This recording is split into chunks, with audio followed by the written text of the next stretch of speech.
pre všetkých fanúšikov Riga Morty konečne na Slovensku takéto dve parádne príchute.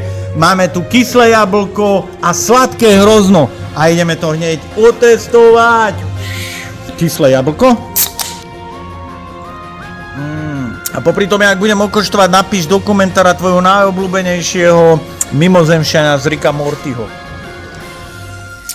Ale kámo, myslel som si, že to bude oveľa kyslejšie, je to celkom príjemné pitičko. Cíti tam to jablko a je to celkom fajn. A máme tu sladké hrozno. Máš aj nejakú obľúbenú hlášku? Napríklad ja mám, ale nemôžem to tu povedať, lebo by mi to video zhonilo. Ale môžem ti napovedať. Summer, ty si taká... Výborné. V tomto momente na našom e-shope, každú chvíľu aj v našich obchodoch.